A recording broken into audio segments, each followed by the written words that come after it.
Okay guys, இன்னைக்கு யாருக்கு match நடந்துச்சு அப்படின்னா 2 வருஷம் பேன் ஆன டீம்ஸ்க்கு தான் ராஜஸ்தான் ராயல்ஸ் வெர்சஸ் பிரபல cheating champions Chennai super kings இவங்களுக்கு தான் மேட்ச் நடந்துச்சு.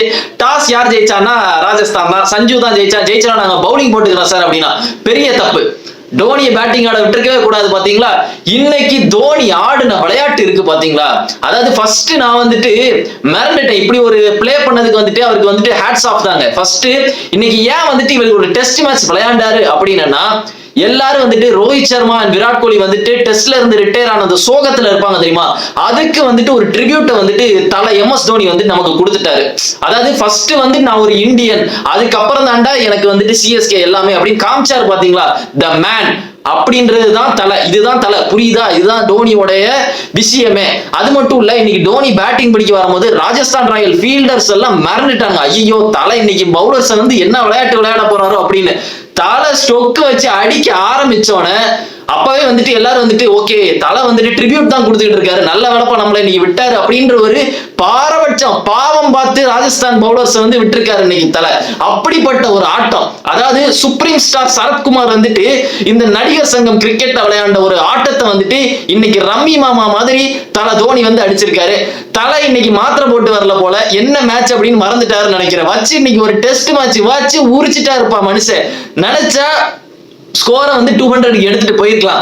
இருந்தாலும் தலை வந்துட்டு இல்ல, என்ன வந்துட்டு இங்கிலாந்து சீரீஸ்க்கு போடுங்க அப்படின்ற ஒரு ட்ரிபியூட் கொடுத்துருக்காரு. ஐயா, சாய் சுதர்சன் எல்லாம் எடுக்காதீங்க, நான் சொல்றேன் பாருங்க, தலைய உள்ள போடுங்க. சாய் சுதர்சன் எல்லாம் வேண்டாம், மிரள வைக்கலாம். நான் சொல்றேன், மிரள வைக்கலாம். நீங்க வந்துட்டு ரோஹித் சர்மா விராட் கோலி அசந்து பார்க்கல. தலை என்னப்பா நம்ம ரிட்டையர் ஆயிட்டோம், தலை இப்ப திருப்பி பேக் டு த ஃபார்ம் வந்துட்டு லேண்டிட்டு இருக்காரு நமக்கு பதிலா அப்படின்னு ஒரு வெயிட்டை காமிக்கலாம். எனக்கு தெரிஞ்சு இங்கிலாந்துல போய் கிரௌட வந்துட்டு சியர் பண்ணலாம் நம்ம.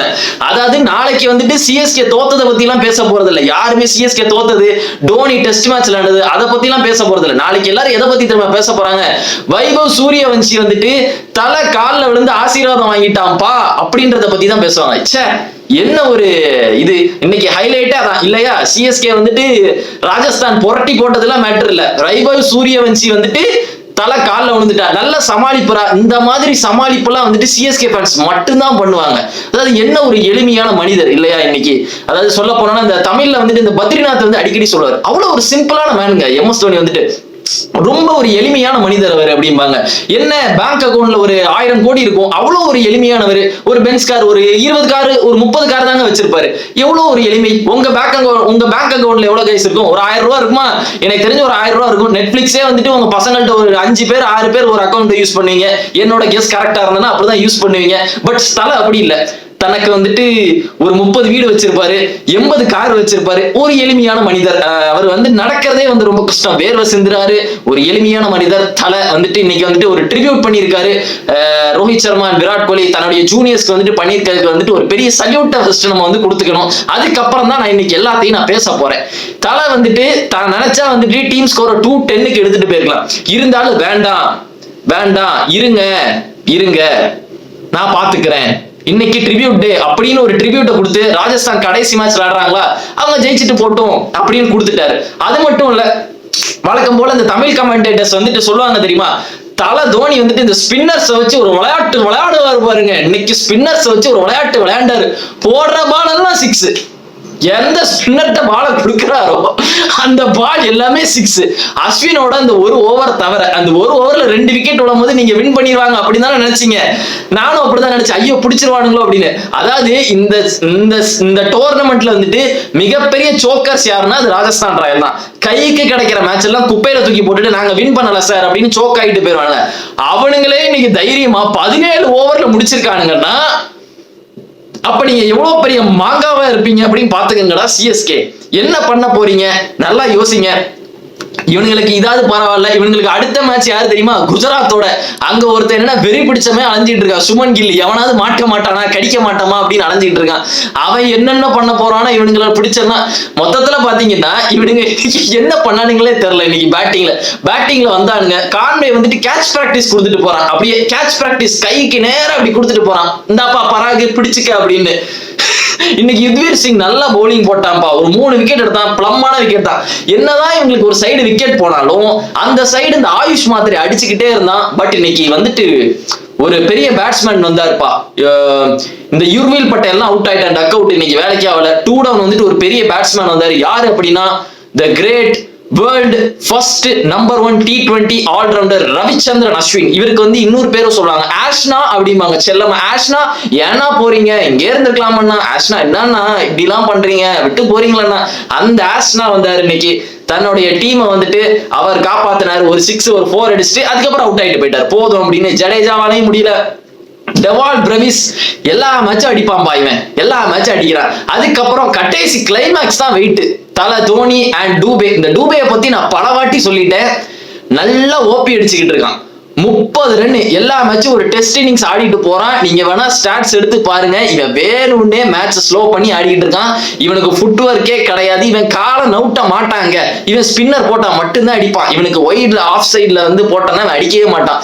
அதுக்கப்புறம் தலை தான் இன்னைக்கு வந்துட்டு ஹைலைட்டே. தலை இன்னைக்கு ஆடுற ஒவ்வொரு ஸ்டொக்குக்கும் வந்துட்டு என்னால, அதாவது ஃபேன்ஸ் வந்து விசில் அடிச்சிருக்க மாட்டாங்க. நான் அடிச்சேன்டா இன்னைக்கு, நான் அடிச்சேன் தலைக்கு வந்து நான் அடிச்சேன். அந்த ஒரு ஆட்டத்தை வந்து தலை வெளிப்படுத்தி இருக்காரு. இன்னைக்கு ஒரு ட்ரிபியூட் வந்துட்டு மக்களுக்கு கொடுத்திருக்காரு. நடிப்பின் நாயகன் தலை MS தோனி அவர்கள் வந்துட்டு ஒரு ரம்மியமான ஆட்டத்தை வந்து வெளிப்படுத்தியிருக்காங்க. கிட்டத்தட்ட ஒரு அந்த ஒரு 16 ரன் அடிச்சாரா, அதுக்கு வந்துட்டு ஒரு 40 வாட்டி கிளவுஸை கலத்தினாரு. என்னன்னு ஒவ்வொன்னா உட்காந்து எத்தனை வாட்டி கலட்டுறாரு, மூக்க வந்து ஒரு 300 வாட்டி அப்படின்னாரு. CSK ஃபேன்ஸ் அதை கூட எஸ் தலை அந்த ஸ்டொக்கு வைக்கிற அழகை பாருங்க அப்படின்னு பாட்டு பாடினார். உள்ள வந்து சோடே சோ கானேகி கானேகேன்னு ஒரு பாட்டு, ஒரு இசை கச்சேரி, தனக்கு தெரிஞ்ச பாடல்கள் எல்லாத்தையும் பாடி முடிச்சு கழுதி கொடுத்துட்டு போயிட்டாரு மனுஷன். இப்படிதான்டா ஒரு ட்ரிபியூட்டை கொடுக்கணும். நீங்கெல்லாம் என்னடா ட்ரிபியூட்டை கொடுத்தீங்க ரோஹித் சர்மா விராட் கோலிக்கு? நான் ஒரு வீடியோ போட்டேன், என்ன பார்த்தா எனக்கே அசிங்கமா இருக்குடா. என்ன பார்த்தா நான் எல்லாம் போட்டது வீடியோவா? ரோஹித் சர்மா விராட் கோலி வந்துட்டு ரிட்டையர் ஆகிறதுக்கு போட்டது வீடியோவா? தலை இன்னைக்கு பண்ணாரு பாத்தீங்களா சாக்ரிஃபைஸ், அதுதான்டா வீடியோ. சேலஞ்ச் பண்ணாரு பாரு. அதாவது சாய் சுதர்சன் வந்து அந்த அடி அடிச்சிட்டு இருக்கான். அவனே ஒரு செகண்ட் வந்து டிவி பார்க்குமா, இவன் தானே இந்த மாதிரி விளையாண்டுட்டு இருக்காரு, இப்படி அடிச்சா நான் எப்படிங்க டெஸ்ட்டுக்கு செலக்ட் ஆகும் இங்கிலாந்து ஸ்குவாட்ல அப்படின்ற ஒரு வருத்தப்பட ஒரு நிலைமைக்கு வந்துட்டு தள்ளப்பட்டார். இன்னைக்கு சாய் சுதர்சன் வந்து தள்ளப்பட்டு விட்டான். ஏன்னா தலை அந்த மாதிரி ஒரு வெளிப்பாட்டை வெளிப்படுத்தி இருக்காரு. அந்த மாதிரி ஒரு மனிதருங்க, எளிமையான ஒரு மனிதர். நான் தான் சொல்றேன்ல, இவர மாதிரி ஒரு பர்சன் வந்துட்டு வரவே மாட்டாங்க. நாளைக்கு பாருங்களேன், CSK தோத்தது, இந்த டெஸ்ட் மேட்ச் இன்னிங்ஸ் ஆடினது எதுவுமே வராது. வைபவ் சூரியவன்ஷி தோனி காலில் விழுந்துட்டான், இதுதான் நாளைக்கு வரப்போகுது. அது எங்க இருந்தோ ஒரு முடுக்குல பிடிச்சிட்டானுங்க அந்த போட்டோவை. அந்த போட்டோ கூட பாதி கூட தெரியாது, இருந்தாலும் நாளைக்கு போடுவானுங்க. பாருங்களேன், காலில் விழுந்துட்டா உட்கார விழுந்துட்டான் அவன். இதுதான் இன்னைக்கு நாளைக்கு ஃபுல்லா வரப்போகுது. ஸோ பாருங்க. அது மட்டும் இல்ல, இன்னைக்கு வந்துட்டு ராஜஸ்தான் பேட்டிங் ஃபர்ஸ்ட் சொல்லிடுறேன். ராஜஸ்தான் பேட்டிங் வந்து ரொம்ப சூப்பரா இருந்து, சொல்ல போனா ஜெயஸ்வால் மரண ஸ்டார்ட். இந்த கலீல் அகமது அடிச்ச பத்தியா குனிய வச்சு பார்க்கவே ரொம்ப அற்புதமா இருந்தது. அன்னைக்கு ரொமேரியோஸை போட அடிச்சு அட்டி வந்துட்டு போகல போல. இன்னைக்கு ஒரு ஜெயஸ்வால் ஒரு ஆட்டம் ஆரம்பிச்சான், பவர் பிளேலே முடிச்சிட்டான்பா. அது மட்டும் இல்ல, வைபவ் சூரியவன்ஷி இன்னைக்கு ஒரு மெச்சூர்டான இன்னிங்ஸ் வேண்டாம். முக்கியமான ரீசன் சஞ்சு சாம்சன் அந்த சைடு இருந்ததுனாலதான். எப்பா தயவு செய்து கொஞ்சம் பொறுமையா அப்பப்ப அடிச்சுக்கோ அப்படின்ற மாதிரி இருந்துச்சு. ஸ்டார்டிங்ல ரொம்ப பொறுமையா விளையாண்டா, எப்பவுமே வீசுவான், பட் இந்த டைம் கொஞ்சம் மெச்சூர்டா விளையாண்ட மாதிரி இருந்து நல்லா விளையாண்டான். சஞ்சு சாம்சன் ஒரு சைடு நல்லா விளையாண்டிருந்தான். அதாவது சஞ்சு சாம்சன் ஒரு கர்ஸ் மாதிரி CSKக்கு. எப்ப சஞ்சு சாம்சன் கேப்டன் ஆனானோ ராஜஸ்தானுக்கு, அதுல இருந்து CSK வந்து மேக்சிமம் ராஜஸ்தான் தோத்துருவாங்க. நான் இன்னைக்கு மேட்ச் கொஞ்சம் கெஸ் பண்ணேன், எப்படி ராஜஸ்தான் தோத்துருவானுங்களோ அப்படின்ற மாதிரி. ஏன்னா எப்பவுமே இவன் கேப்டன்சில தோத்துக்கிட்டே இருப்பானுங்க அடிக்கடி. சோ அதே மாதிரி நடந்துகிட்டே இருக்கு. அது மட்டும் இல்ல, பேட்டிங்ல சஞ்சு சாம்சன் இன்னைக்கு நல்லா பண்ணா, வைபவ் சூரியவன்ஷி நல்லா பண்ணா. என்ன நடுவில் அஸ்வின் வந்துட்டு பயமுறுத்திட்டு போயிட்டாரு. அந்த ஒரு ஓவர் தான் நல்லா போட்டாருன்னு நினைக்கிறேன். அந்த ஒரு ஓவர்ல 2 விக்கெட் விழுந்துச்சு. டக்குன்னு சஞ்சுவும் இவனும் அவுட் ஆயிட்டாங்க. அதுக்கப்புறம் ஓகே சான்ஸ் இருக்கும், இவனுக்கு சோக்காரதுக்கு நிறைய வழி இருக்குமே அப்படிலாம் நினைச்சேன். பட் இல்ல, த்ருவ் ஜுரேல் வந்து கிட்டத்தட்ட எல்லா மேட்சும் கடைசி வந்து தான் தோப்பான். இந்த ராஜஸ்தான் மேட்ச், இந்த இந்த பஞ்சாப் மேட்ச், சன்ரைசர்ஸ் எல்லாமே அடிப்பா, கடைசி வந்து தோத்துறானுங்க. ஆனா இந்த மேட்ச் மனசுல வச்சுக்கிட்டான் போல, உம்மால விட மாட்டேன்டா, 17 ஓவர்ல நான் முடிக்கிறேன்னா இல்லையான்னு வாடுறா அப்படின்னு சாத்தி எடுத்துட்டான். அவனும் ஹெட்மயர் வந்து நான் கண்ணை மூடி திறக்கிறதுக்குள்ள மேட்சை முடிஞ்சிட்டுறா, அந்த மாதிரி ஒரு மேட்ச்ரா. நான் கூட கடைசி வரை இழுத்துட்டு போவானுங்க CSK. அதான் சொல்லுவாங்கல்ல, ஸ்பின்னர்ஸ் வச்சு ஒரு விளையாட போறாரு MS அப்படின்னு நினைச்சேன். பார்த்தா விளையாண்டுட்டாங்க. த்ருவ் ஜுரேலும் ராகுல் டிராவிடும் இன்னைக்கு விளையாண்டுட்டு போயிட்டாங்க. சொல்ல போனோம்னா ராஜஸ்தான் ராயலுக்கு ஒரு பெர்ஃபெக்டான ஒரு லாஸ்ட் மேட்ச் வந்து கிடைச்சிருச்சு. அதாவது CSK தான் பாவம் எனக்கு தெரிஞ்சு. அடுத்த மேட்ச் குஜராத்தோட வருது. அம்மா மத்தியான வெயில், இவனுங்க நைட்டே வந்து விளையாட மாட்டேங்க. மத்தியான வெயில படுத்துருவாரு எனக்கு தெரிஞ்சு தோனி எல்லாம். அந்த மாதிரி அடிக்க போகுது வெயில். ஸோ நாளைக்கு பார்ப்போம் என்ன நடக்க போகுது அவங்களுக்கு லாஸ்ட் மேட்ச் GT. அப்போ அப்படின்னு பார்ப்போம். மற்றபடி இன்னைக்கு வந்துட்டு டோனியோட ட்ரிபியூட்ஸ் தான் வந்துட்டு அதோட ஹைலைட் வந்துட்டு டோனி வந்துட்டு இன்னைக்கு எப்படி ஒரு டெஸ்ட் மேட்ச் விளையாடாரு. இன்னைக்கு மேட்ச்ல நான் என்னத்தை பத்தி பேசணும், இப்ப என்னத்தை பத்தி பேசலாம். என்னுடைய ஒரு கெஸ்ட் வந்து தயவு செய்து தோனி அடுத்த வருஷம் நீங்க ரிட்டையர் ஆகாதீங்க, நீங்க இருங்க. தோனி இல்லைன்னா நான் என்னடா பண்ணுவேன் தோனி இல்லாம. தலை இல்லாம வந்துட்டு கேமா பூவா தலையான்னு பார்த்தேன். தலை தாண்டா இன்னைக்கு எவ்வளவு பிரமாதமா விளையாண்டாரு. டாஸ் மட்டும் சீட்டிங் சாம்பியன்ஸ் ஜெயிச்சிருந்தாங்கன்னு வச்சுக்கோங்களேன், ஒரு மாற்றமும் இருந்திருக்காது, தோத்துருப்பாங்க. இதுதான் நடந்திருக்கும். அதாவது டாஸ் ஃபேக்டரியில எத்தனை பவுலர் கூட தலைவன் தோத்துக்கிட்டே இருக்க போறாங்க. இன்னைக்கு ட்ரிபியூட் தான். ஸோ அதனால வந்துட்டு பிசிசிஐ வந்துட்டு கொஞ்சம் பார்க்கணும். தலை வந்துட்டு இன்னைக்கு ஒரு ஆட்டத்தை போட்டிருக்காரு, அதை வந்துட்டு கொஞ்சம் கவனிச்சுட்டு நீங்க வந்து பார்த்து கொஞ்சம் செஞ்சீங்கன்னா நல்லா இருக்கும். நான் தான் சொல்றேன்ல, சாய் சுதர்ஷனுக்கு பதிலாக MS தோனியை வந்துட்டு போட்டு விட்டுருங்க. அங்க போய் நிக்கட்டும். தலை வந்துட்டு மிரட்டா போறாரு. அங்க போய் எல்லாம் பென் ஸ்டோக்ஸ்லாம் வாயில கைவிச்சு நிக்க போறேன். என்னப்பா இந்த வயசுல இந்த மனுஷன் வந்துட்டு எப்படி விளாடுறான். ஒரு 10 பால் அடிச்சிருப்பாரு டோனி. அதை ஒரு இன்டர்வியூ கேட்பாங்க பென் ஸ்டோக்ஸ், ஒரு 40 இன்டர்வியூ கேட்பாங்க. டோனி ஃபேஸ் பண்ண அந்த 10 பாலை பத்தி என்னங்க நினைக்கிறீங்க? பென் ஸ்டோக்ஸ் என்ன சொல்லி ஆகணும், வேற லெவலுங்க, அவர் ஒரு லெஜெண்டுங்க, என்னங்க சொல்ல முடியும் அப்படின்ற மாதிரி ஒரு கட்டத்துக்கு தள்ளப்படுவான் பென் ஸ்டோக்ஸ். அந்த மாதிரி ஒரு ஃபியூச்சரை என்னால பார்க்க முடியுது தோனி கிட்ட இருந்து. சோ ஒரு எளிமையான ஒரு 1000 crore ஒரு அதிபதி, ஒரு எளிமையான ஒரு மேன் வந்துட்டு இன்னைக்கு வந்துட்டு மஞ்சள் சட்டை போட்டு கஷ்டப்பட்டு தன்னுடைய படிக்கட்டிலிருந்து இறங்கி வந்து பேட்டிங் பிடிச்சதுக்கு ரொம்ப தேங்க்ஸ் தோனி. உங்களோட ஃபேன்ஸுக்கு நீங்க வந்து இந்த சீசன்ல என்ன பண்ணணுமோ அதை நீங்க பண்ணிட்டாங்க. அதாவது நிறைய பேர் வந்து டீமுக்கு பேர்டனா இருக்கக்கூடாது அப்படின்னு ரிட்டையர் ஆயிட்டு இருக்காங்க. லெஜெண்ட் விராட் கோலி தனக்கு வந்து டீமுக்கு பேர்டனா இருக்கக்கூடாது ரிட்டையர் ஆயிட்டு இருக்கான். 10,000 ரன் கூட தாண்டல. அவன் நினைச்சா இப்ப இருக்கலாம், இப்போதைக்கு ஸ்டார் பிளேயரே இல்ல. அவனே டெஸ்ட்ல இருந்து ரிட்டையர் ஆயிட்டான். அவன் ரிட்டையர் ஆயிட்டான், ரோஹித் சர்மா ரிட்டையர் ஆயிட்டான். ஆனா தலை நான் அழிச்சிட்டு தாண்டா போவேன் இந்த பிரான்சைஸை, எனக்கு அப்புறம் எப்பொண்ணுமே நல்லா இருக்க கூடாது பிரான்சைஸ்ல அப்படின்ற வெறிய வந்துட்டு நான் 2019 வேர்ல்ட் கப்ல டோனி செமிஃபைனல்ல பண்ணதை பார்த்தேன். ஒரு நொட்டி விளையாண்டுட்டு கடைசி வரை உட்காந்து ரன் அவுட் ஆயிட்டு போனதை பார்த்தேன். அதுக்கப்புறம் இன்னைக்கு நான் அந்த ஆட்டத்தை பார்த்தேன். அது மட்டும் இல்லைங்க, இன்னைக்கு துஷார் தேஷ்பாண்டே தான் தோனியோட கேட்ச பிடிச்சா. தோனி வந்துட்டு இன்னைக்கு சூரியகுமார் மாதிரி ஏதோ ட்ரை பண்ணாரு, தேஷ்பாண்டே அந்த கேட்ச பிடிச்சிட்டா. அது வந்துட்டு தேஷ்பாண்டேக்கே தெரியல சொல்ல போனா அந்த கேட்சை எப்படி பிடிச்சான்னு.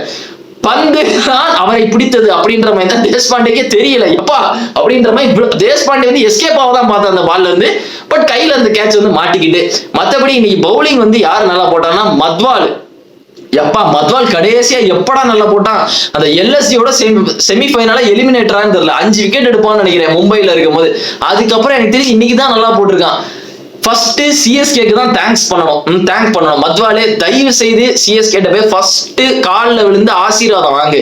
இன்னைக்கு நீ வந்துட்டு நீ 3 விக்கெட் எடுத்துக்கிட்டா காரணம் யாருன்னா அவங்க போட்ட அந்த பிச்சை மேன், அவங்க போட்ட அங்க அந்த நல்ல எண்ணத்துல கொடுத்த விக்கெட்னால தான் நீ இன்னைக்கு மேன் ஆஃப் த மேட்ச் வாங்கியிருக்க. ஸோ MS தோனிக்கு தேங்க்ஸ். அது மட்டும் இல்ல, ஜோஃப்ரா ஆர்ச்சரும் ஃபார்முக்கு வந்தது சிஎஸ்கே மேட்ச்ல இருந்து தான். எப்பா எந்த மாதிரி ஒரு டைம்லன்னா வந்துட்டு ஒரு பிளேயரை ஃபார்முக்கு கொண்டு வராங்க பாருங்க. இந்த விஷயத்துலதான் வந்துட்டு நான் வந்துட்டு இந்த சிஎஸ்கே வந்துட்டு எனக்கு ரொம்ப பிடிச்சிருக்கு. எவெல்லாம் ஃபார்ம்ல இல்லையோ அவங்க எல்லாத்தையும் கொண்டு வர்றது. அதாவது ஹோம் டவுன்ல நல்ல ரெக்கார்ட் இருக்கு. RCB தோக்கடிச்சது, RCB வந்து ஜெயிச்சதே இல்லையா, தோக்கடிச்சு வச்சாச்சு. தோனி வந்துட்டு அதெல்லாமே நடத்தி விட்டுட்டு போயிட்டாரு. இந்த சீசன்ல தோனி வந்துட்டு தன்னால என்னெல்லாம் முடியாது அப்படின்றது இதெல்லாம் இருந்துச்சோ தோனி எல்லாத்தையும் முடிக்க வச்சிட்டாரு. எல்லாத்தையும் முடிச்சு விட்டு மொத்தமா போயிட்டாரு. சோ என்ன வேணாலும் நடக்கலாம். அடுத்த வருஷம் ஆக்ஷன்ல வந்துட்டு இல்லப்பா நான் விலகிக்கிறேன் அப்படின்னு சொல்லலாம். என்ன பொறுத்தவரை என்னோட பர்சனலானது தலை வந்துட்டு விளையாடணும். அப்பதான் அதுல ஒரு ஹைலைட்டே இருக்கு. தலை விளையாடலையா அப்ப எதுவுமே இல்லை. நான் வந்துட்டு சஞ்சு சாம்சன் வருவான் சிஎஸ்கேக்கு அப்படின்னு பார்த்தேன். I think I'm wrong guys. Sanju Samson வரமாட்டான்னு தோணுது.